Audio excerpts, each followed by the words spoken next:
Hi guys, welcome to my channel. My name is ReadingBear and I hope you are ready for some more stories. And today, we will take a look at some new revenge content. If you enjoyed my content, please don't forget to subscribe to my channel and post some bear emojis in the comment. And now, let's dive right into the stories. First one is titled, Men Only. Women Can Wait in the Rain. This happened back in the 80s when women's rights were still a new thing in my country and a lot of the older generation of men were not at all in favor. It used to be a thing where certain pubs or rooms in a pub were men only, or maybe you'd bring the wife, but definitely not where young single females hung out. One day, I was out shopping in the city center and, as they say, the heavens opened. It went from sunny to sheets of rain hurtling down. I was drenched and there seemed to be nowhere to shelter. There was a pub but I didn't drink and I'd never been in one, though I was of legal age. A woman popped her head out of the door and gestured me inside, saying, "You can wait it out in here, love." She seemed kindly so and I went. Immediately, the bar fell silent. It was entirely filled with cap-wearing, elderly men and every one of them was staring at me with outright hostility. Still, the nice woman was behind the bar and she gestured me over to a stool in the corner. "You can't be in here," a large red-faced man nearby said. "Women don't come in here." There was a general grumbling of agreement. "Don't mind them, love. I get to say who comes in and who doesn't," the nice woman said. "Now, would you like something to eat? You look freezing." I just nodded shyly. She settled me with a glass of Coke and, a few minutes and much male harassment later came out with a full dinner. Roast beef, potatoes, gravy, roast vegetables, dumplings, and the works. It was amazing. Eventually, the red-faced man had had enough. He strode over to the bar and settled in to yell at me from close quarters. Except, the woman stopped him dead with a stare and said, "Don't you dare. This is my pub and I'm tired of you and your cronies running women out of here. Now go upstairs." He sputtered and got redder but she folded her arms and off he trotted. Just as he was about to go through the door, she added triumphantly, "And you needn't expect any dinner tonight either." "What?" he said, truly horrified. "You didn't think that I cooked all that in 5 minutes, did you? That's your dinner she's eating." Turned out that she was the owner and he was her layabout husband. They lived upstairs. Passed by the bar a few months later and it was much different, open, friendly, flowers outside, no old men. Next one is titled, Bartender Gets Served. This all happened about 5 or 6 years ago. I just thought of this story when Facebook suggested I add Pete as friend. I used to be a bar manager at a decent-sized resort. Multiple restaurants, bars and pools. The outdoor pool had a small bar by it. All the bartenders hated to be assigned to that one because the tips were less out there. I would rotate the bartenders out there so it was fair for everyone. Pete complained about being out there the most. In order to make it a little better out there we would let them close early if sales were below $500. 5 p.m. instead of 7 p.m. Pete was the one that closed early most of the time. I just assumed that he was lazy, everyone else grinded to make the most tips. Just some info on Pete, he was around 22 or 23, going to school to become a CPA, certified public accountant, and had frat bro vibe about him. Well, one day I get called to the front desk, someone there wants to talk to me. When I get there is a cop on vacation with his family. He tells me he saw the bartender Pete pocketing money out there. I thanked him. Without proof I cannot do anything, so I convince IT and security to add a new camera hidden in the rafters to cover the register. The one that was out there only covered the bar area. It is shocking easy to see if he is stealing. Watch the camera to see when he makes a drink. Then check a register to see if one is rung up.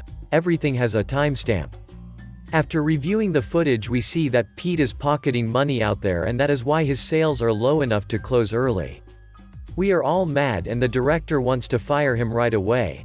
I convince him a slow approach would be better, that we can make an example of Pete. We let it continue for 3 months, till the amount stolen and now in the felony amount, In the state this was located in, that is $2,000. Pete would only work at this bar 2 or 3 days a week, so it took a little while.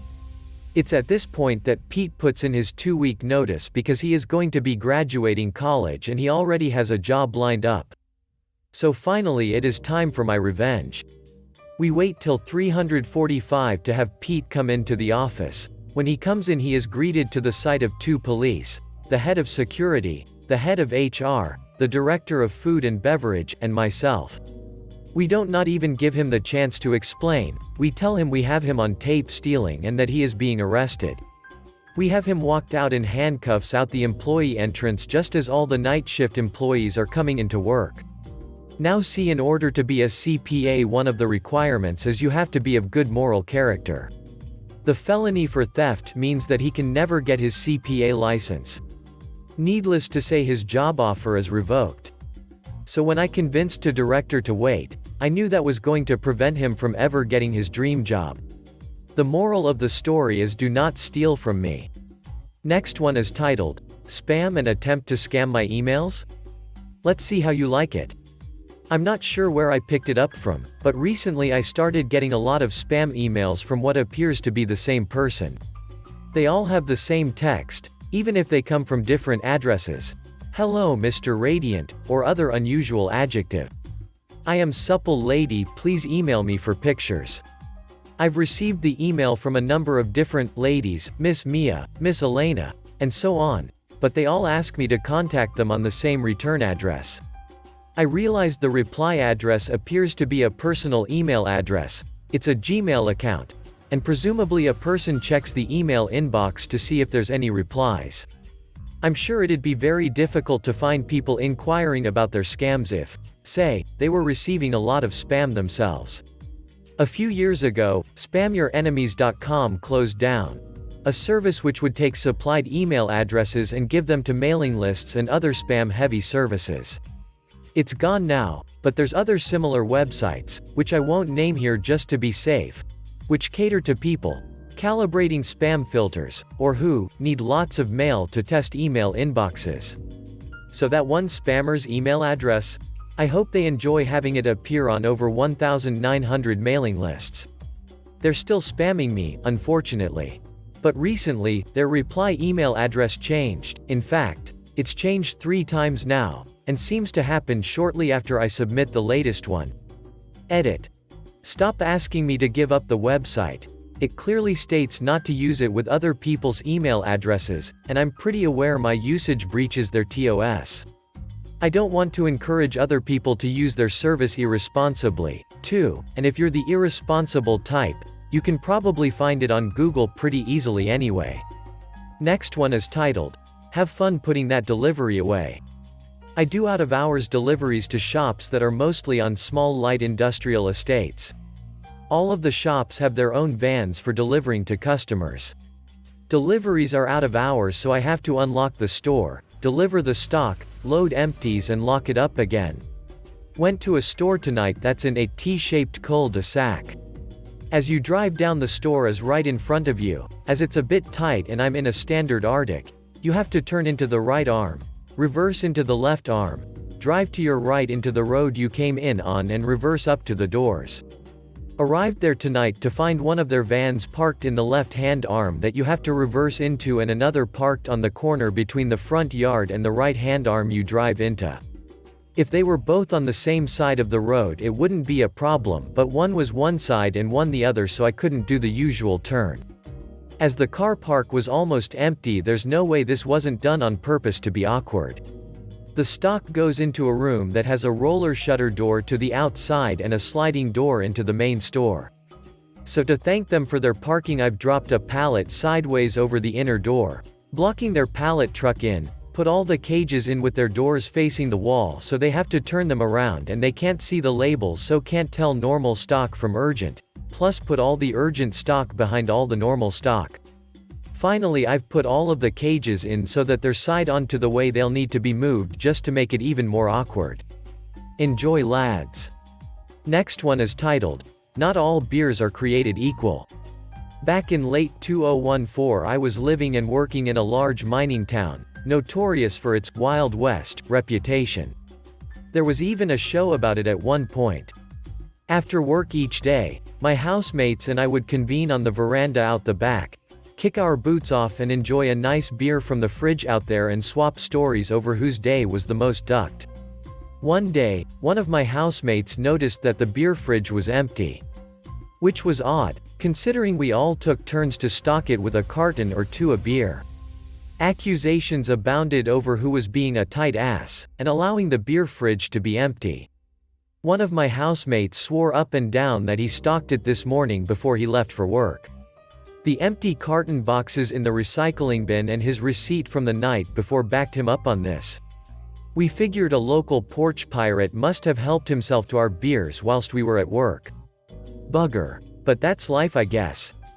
We put up with beers going missing for about 2 weeks, and just decided to leave less beer in the fridge outside going forward.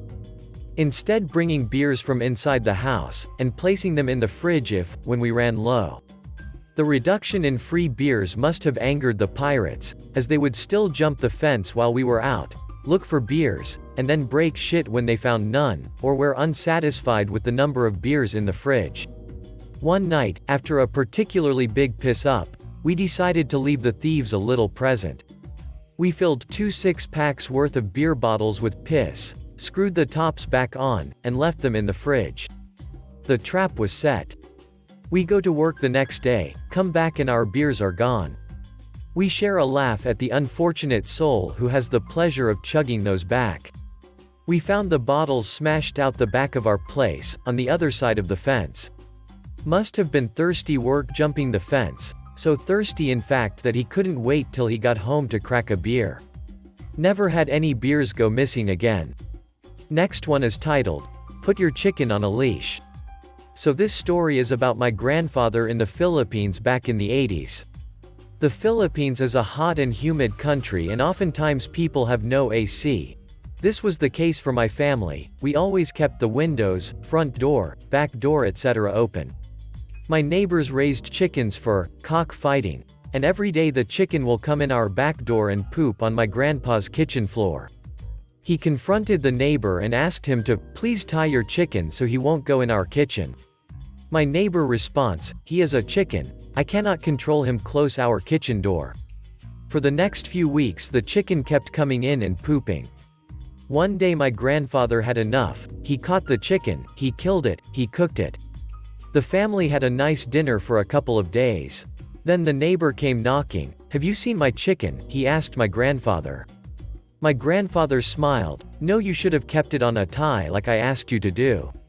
Last one is titled, Hope you didn't need those copies first thing. I'm a teacher. For context, I teach in a grade 7 to 12 school and my classroom is in detached portables on the opposite end of the building from the office. This means I have a decent walk that involves going outside to pick up printing. I was working at the school into the evening and had run off an assignment for the next day. I went and took my hike to the photocopiers only to find that another teacher was running a job of several thousand pages. One of the paper trays was already empty, so I topped it up. As a brief aside, it is a fairly common occurrence for me to go to pick up a print job only to find it buried among huge jobs and the photocopier completely out of paper. I don't mind refilling the photocopier all that much, but it is frustrating that people submit massive jobs without making sure there's enough paper and then don't go promptly to pick it up, refill the copier. I've learned how to bump my small jobs to the top of the list if I'm standing there and the other teachers are not.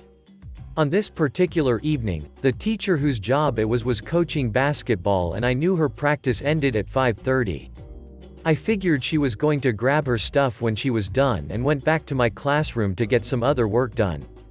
I went back to the copier when I wrapped up my other work. I don't remember what time, but her practice was over and she was gone.